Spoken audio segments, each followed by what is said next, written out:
Friday night to Saturday night. Road users have also been advised to exercise caution as Kenyans brace for the long rains season. In the past few days, some areas in the country have experienced heavy downpour. Now, the Meteorological Department says Friday night to Saturday night, most parts of the country will receive increased rainfall intensity over the highland west of the Rift Valley. Nairobi and counties in central parts of Eastern Region, Western, Nyanza, South Rift Valley region and Northeastern region are forecasted to receive rainfall accompanied with thunderstorms. The Lake Turkana region will be partly cloudy Friday night, paving way for rains and thunderstorms from Saturday morning. Counties such as Machakos, Makueni, Kitui, Taita Taveta, Kajiado, and those in the coastal region will also have rains from Friday to Saturday afternoon. According to the weatherman, most parts of the country, including Nairobi, will have rains from Saturday through Friday next week. The announcement coming on a day residents of Membli Estate in Ruiru, Kiambu County held protests following flooding in their homes. They claim the problem started during road construction in the area, and they are calling on the Kenya National Highways Authority to construct a tunnel to divert the rainwater. Kati hii barabara ya Eastern Northern Bypass ilikuwa inatengenezwa. Wale ambao walikuwa wanatengeneza hii barabara walielekeza maji na hii mtaro ambayo tunaita China River. Siku tuliona maji tu imeanza kuingia pande ya nyuma na pande ya mbele.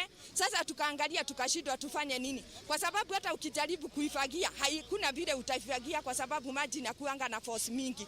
So ile ambaye ningetaka kuuliza serikali kwa wakati kama huu ni watusaidie. Siwa imebust. Tutakaa na watu wa Rujosco tujaribu kutengeneza hiyo siwa ndiposa tuweze kupata suluhisho. Kamchemenza for Channel 1 News. And a middle-aged man in Banana, Kiambu County is nursing minor earlobe injuries after a woman allegedly bit it off following a fight. The man, alleged to be intoxicated, is said to have attacked Esther Mukami on the streets for no apparent reason, prompting the woman to retaliate by biting his ear.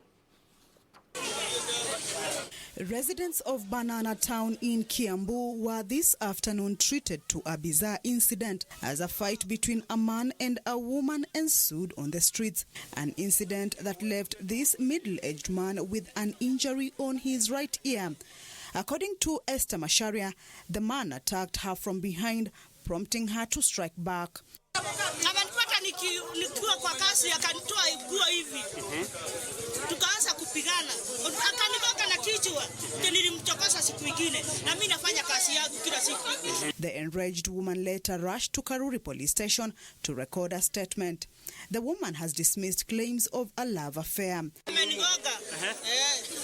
Wewe umemuuma? Hapana, ni head. Unaona huku akanigonga hivi. Anasema mimi ni bwana yake.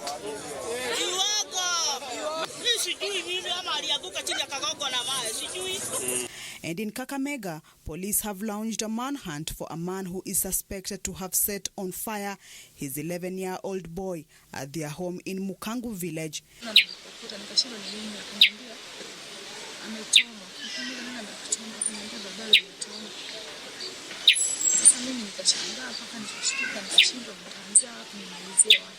Alipata kwa kujipanga kila saa akatuliza kwenye kumetoka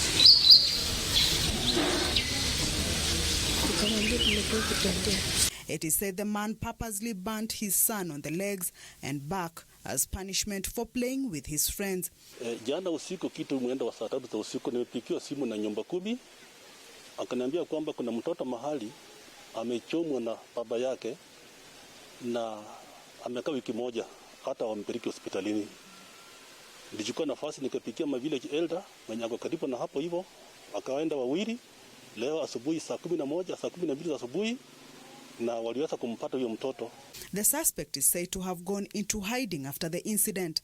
The boy was rushed to hospital for treatment. Kamchemenza for Channel 1 News. And from the county's Rift Valley Regional Commissioner George Natembeya has issued a shoot-to-kill order for armed bandits who have been causing havoc in parts of Baringo County. Natembeya said that the days of showing mercy to ruthless ruthless bandits are long gone, and they will be handed the way they deserve to be treated. More of this and other stories in our County News Roundup. A shoot-to-kill order has been issued in Baringo County in a bid to tame the ruthless bandits who have caused the area residents sleepless nights. Rift Valley Regional Commissioner George Natembeya, while issuing the order, further warned those who are providing a safe haven for cattle rustlers that the law will definitely catch up with them. We want even communities to reject people who commit atrocities against other people, because at the end of the day, we are all Kenyan, all human beings. So there is no any lesser life because the Tugen or because the Pokot. Human life is just human life. Yeah. So those who are providing a safe haven for criminals, again, they are doing a lot of disservice for to this republic. Meanwhile, Baringo Governor Stanley Kiptis has called on parents to restrain their school-going children from taking part in banditry activities in the county during the long holiday caused by COVID-19. The governor said it was sad that the perpetrators of the current cattle rustling and banditry are very young boys. Parents should take care of the young ones, because those are the ones that are prone, and they might be used by these crooked minds who want to steal. In another development, Narrow County Commissioner Samuel Kamiti has issued a 2-week ultimatum to residents in possession of illegal guns in Kararo, Transmara to surrender them lest they face full force of the law.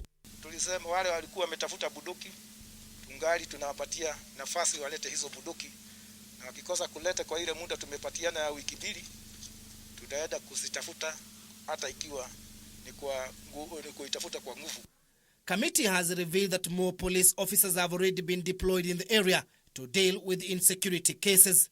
I condemn in the highest term possible the loss of life and the loss of property. Elsewhere, boda operators within Bahati sub-county in Nakuru have protested the brutal murder of their colleague, whose body was found dumped on the roadside at Machine Trading Center within Lanet Estate on Thursday evening. Nakuru East Ward boda chairman Peter Kinyanjui said the deceased was killed using a blunt object moments after 2 suspects posing as passengers sought his services. Sasa ni kijana ya 6 wao in my constituency, and we cannot accept 21 years. Not even 21. 20 years. And Makueni-based Journalist Kenya Secondary School Heads Association Makueni branch have contributed water washing containers, masks and sanitizers to Makueni residents in a move to combat the spread of COVID-19. Because it is affecting our mothers, it is affecting our children, our wives, everybody is affected. So we felt we can come in and also offer our small support. Elsewhere, Nyandara County residents are calling on the Kenya National Highways Authority, KENHA, to urgently repair the Nyahururu-Gilgil road, citing an increase in road accidents. The residents say the stretch is characterized by huge potholes and also lacks bumps. And finally, Taita Taveta County government has called on the security agencies to do thorough investigation on what led to fire outbreak that gutted down a number of markets in Taveta town on Thursday night.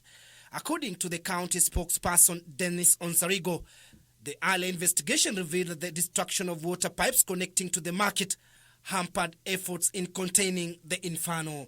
Reporting for Channel 1 News, I'm Timothy Kipnasu. All right, let's now get this report prepared by Betty Kiptum. The completion of Kangundo Road facelift has given users of the road a reprieve from traffic jams that the road used to experience before facelift. The residents, however, say bumps and bus stops need to be demarcated on the road to ease the picking and dropping of passengers. As Betty reports, road users are concerned about their safety due to electricity poles in the middle of the road and want the poles moved. A drive along Kangundo Road is a smooth ride following completion of recarpeting of the road. Previously, traffic jams were the order of the day, but now it is a different story. Barabara yenyewe ilikuwa na jam sana, maana tulikuwa tunatumia one way. Lakini sasa imetusaidia maana wanapanua barabara. So jamu inakuwa ili kunakuwa hakuna jam, kuko na flow ya magari. Tangu hii barabara ijengwe, inatusaidia sababu traffic imepungua kidogo. The 25-kilometer road is used by motorists headed to and from Komarok, Kayole, Njiru, and other estates along the way to Kangundo town in Machakos County and beyond. The facelift was funded by the Kenya National Highways Authority using cash from the road maintenance levy kitty. Despite this, the road users say there are areas that need to be rectified. Tumejaribu hata tukata bambo hapa, hata yellow line hakuna. Kila siku hapa ni accident hapa hivi, watu wanagongwa.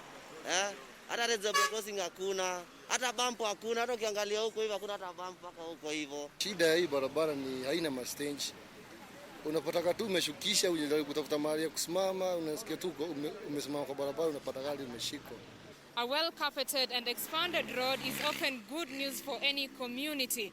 But here along Kangundo Road, the residents say the presence of these 2 electricity poles in the middle of the road prevents a potential hazard that could undo the gains made. Road users say the poles have caused a number of accidents in the recent past and are calling on authorities to move the electricity poles. Hizi poles unaona hapa za stima. You can imagine hii barabara imetengenezwa, this is high voltage, na ziko katikati ya barabara. Hii post ni dangerous sana. Magari zina miss kugonga hizi post hapa.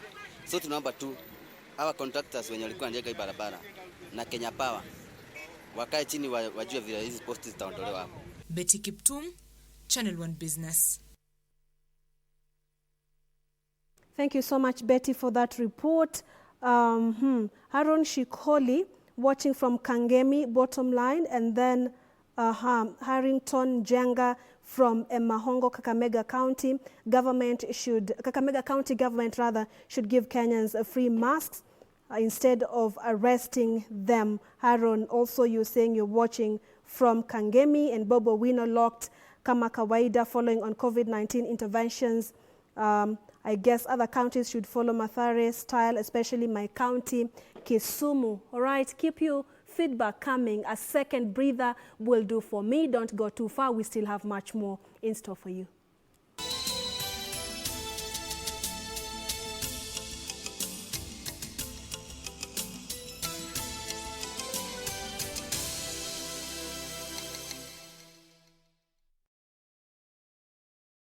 On the next episode of Behind Closed Doors. Sign. Orlando. Orlando, come here. Emilio! You have to eat. What do you want, to get sick? That would be the best thing. Pilar?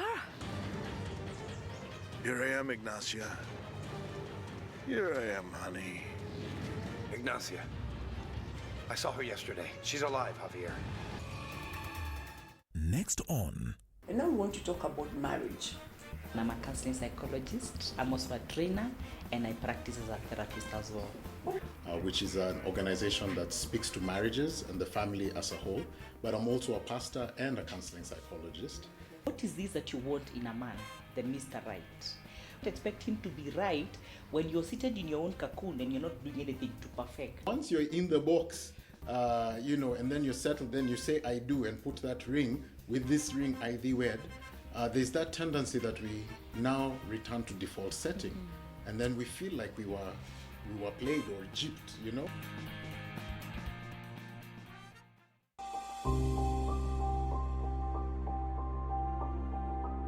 Coronavirus COVID-19 is a respiratory virus spreading across the world.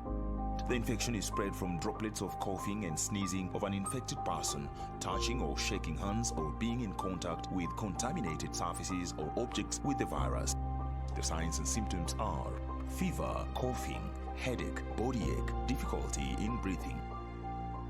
The disease can be prevented by regularly washing hands with soap and running water. Avoid close contact with people who have flu-like symptoms. Avoid handshake, hugs, and kissing. Also, protect yourself by covering your mouth or nose using a disposable tissue while coughing or sneezing. If you experience these symptoms and you had traveled or been in contact with a person from a country reporting COVID-19, you should isolate yourself for 14 days.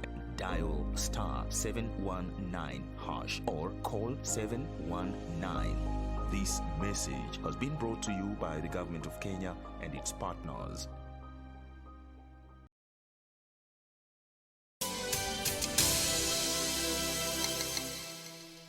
Welcome back. You're watching Channel 1 News Weekend. Farmers in tea-growing regions of Murang'a, Kisii and Kericho have welcomed the new tea regulations announced by the Agriculture Cabinet Secretary Peter Munya on Thursday. The farmers are optimistic that direct sales by their respective factories will reduce bureaucracy and help them earn more.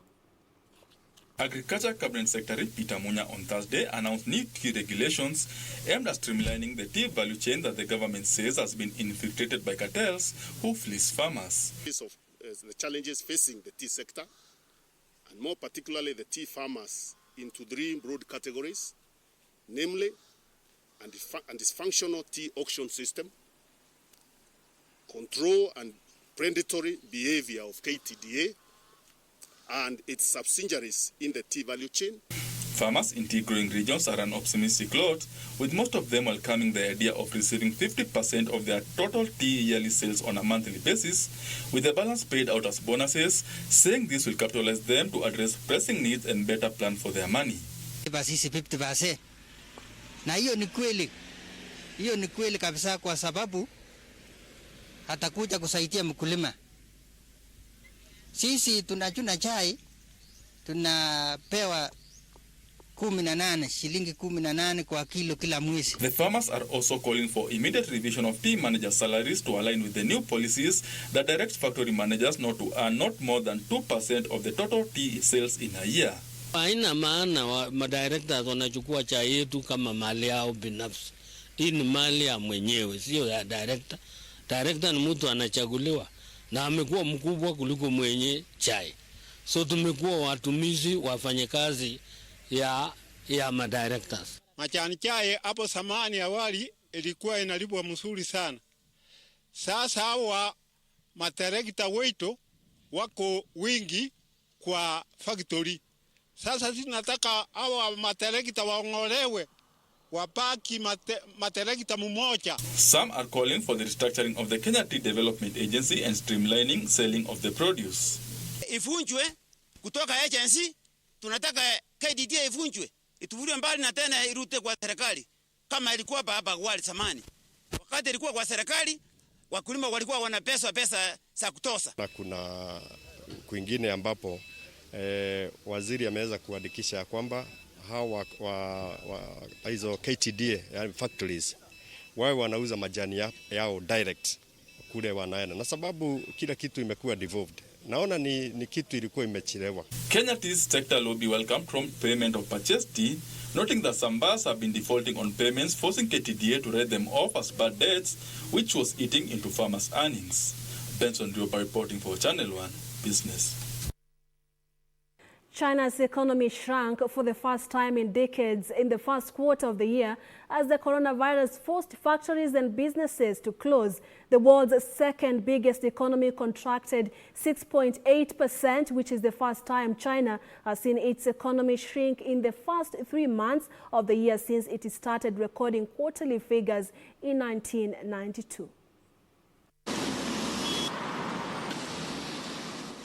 The financial toll the coronavirus is having on the Chinese economy will be a huge concern to other countries. China is an economic powerhouse as a major consumer and producer of goods and services. The world's second biggest economy contracted 6.8%, the first time China has seen its economy shrink in the first 3 months of the year since it started recording quarterly figures in 1992. Economists say the GDP contraction in January-March will translate into permanent income losses reflected in bankruptcies across small companies and job losses. In the last 2 decades, China has seen average economic growth of around 9% a year, although experts have regularly questioned the accuracy of its economic data. Elsewhere, farm workers are now counted amongst the essential workers needed in the United States to keep food flowing, despite lockdown measures attempting to hinder the spread of the COVID-19 pandemic. In California, workers are racing against the clock to make a living. If they can fill up a box every 10 minutes, then they will make just about the minimum hourly wage of $12. Most of the workers are immigrants and some do not have work permits. Those without permits are already living in fear of being deported, but now they have the added worry of contracting the novel coronavirus. Their employers issued cards that designate them as essential workers and allow them to commute to work unhindered and given them masks to protect themselves. Finally, the EU wants to help block foreign takeovers of European companies struggling with the virus downturn. It wants to allow governments to invest in weak companies, which could include some form of ownership. While it called them measures of last resort, the European Commission says it is consulting member states. A focus for the regulator is to counter unfair competition from state-owned firms, which are the backbone of economies such as China. It is now looking at further protection for businesses based in the EU in light of the significant financial impact coronavirus lockdowns are having on them. Experts say European companies have long been in the sights of Chinese rivals, including major state-owned enterprises, and the sharp economic downturn. The subsequent steep falls in share prices could make them more vulnerable to overseas bidders. Fiona Shuru, Channel 1 Business News.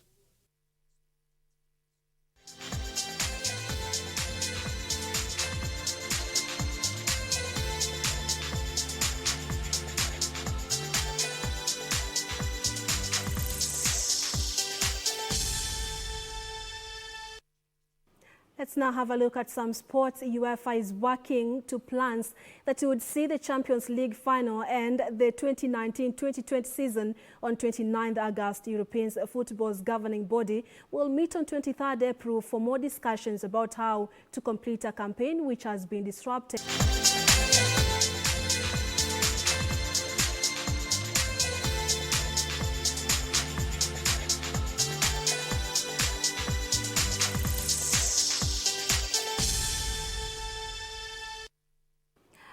All right, and before we call it a night, as I promised, I'll be going through your feedback. Let me see who has been tweeting and also sending us feedback on Facebook. Let me begin with your tweets. Ronald Shangi watching from Pangani 11C, Channel 1 News Weekend. And Lukim Safi, thank you so much for your comment. And then Agree Ketar watching from Komarok, Nairobi. So disturbed by the dad who set his son's feet on fire in Kakamega. That's barbaric. All right. Team Kenya listening from White House. All right. And then who else? Let's have a look at your feedback on Facebook.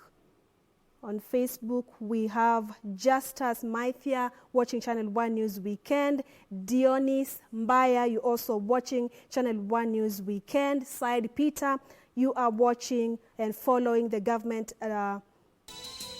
detectives on COVID-19. All right, thank you so much for watching Channel 1 News Weekend this Friday night. Remember to stay safe, and just to give you a small background on COVID-19, this virus began in November 2019 in China, Wuhan City, but it took some 4 months before it could affect so many people, over 80,000 in China. And of course, the economy of China is seriously shrinking. It has also slowly but surely affected most European countries. We are seeing the US struggling with the highest number. And of course, in Kenya, the first case was recorded on the 13th of March. This was an import. And since then, the contact tracing by the government has happened. And as we speak, 1 month and some 4 days on, we are at 146.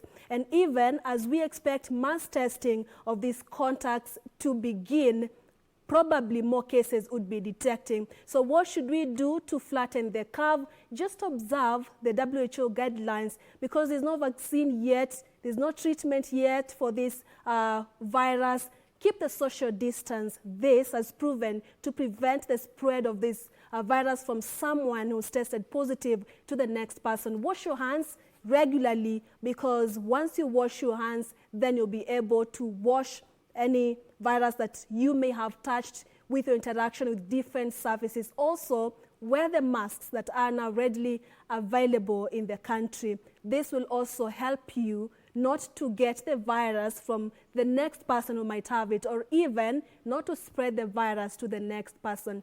Let's stay safe, even as the world leaders and scientists work round the clock to try and get some cure for this coronavirus. My name is Purity Museo.